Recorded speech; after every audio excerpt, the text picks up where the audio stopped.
Мен Қарыбы орта мектебінің 7-ші А сынып оқушысы Серікжан Динара. Абай Құнанбайұлы 12-ші қара сөз. Кім-де-кім жақсы жаман ғибадат қылып жүрсе, оны ол ғибадаттан тыюға аузымыз бармайды. Әйтеуір, жақсылыққа қылған ниеті, жамандығы жоқ қой дейміз. Ләкин сондай адамдар толымы ғибадатқа ғылымы жетпесе де қылса екен, бірақ оның екі шарты бар. Соны білсе екен. Әуелі, иманның иқтиқатын мақамлемек керек. Екінші, үйреніп жеткенше осы да болады ғой демей үйрене берсе керек. Кім-де-кім үйреніп жеткенше үйренгенін қойса, оны Құдай ұрды. Ғибадаты ғибадат болмайды. Ләкин кім-де-кім имамның неше нәрсе біррән кәмілат табатұғын білмей, қанша жерден бұзылатұғын білмей, басына шалма орап, бірадар атын көтеріп, оразашыл, намазшыл болып жүрген көңілге ғалам бермей тұрып жұртсын салғанға ұқсайды. Күзетшісіз, ескерусіз иман тұрмайды.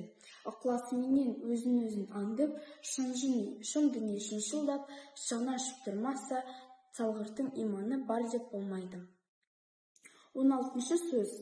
Қазақ құлшылығын Құдайға лайық болса екен деп қам жемейді.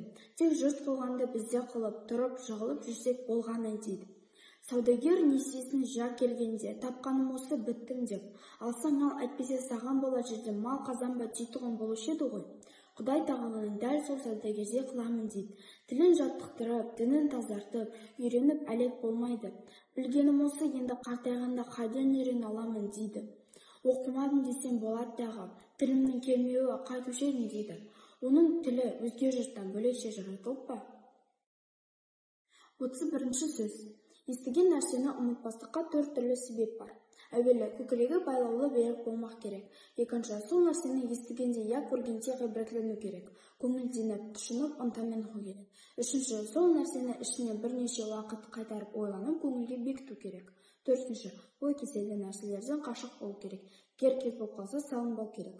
Ой кеселдері: уайымсыз салғырттық, ойыншы күлікшілдік, я бір қайғыға салыну, я бір нәрсеге құмарлық пайда болу секілді. Бұл 4 нәрсе күллі ақыл мен ғылымды тоздыратұғын нәрселер.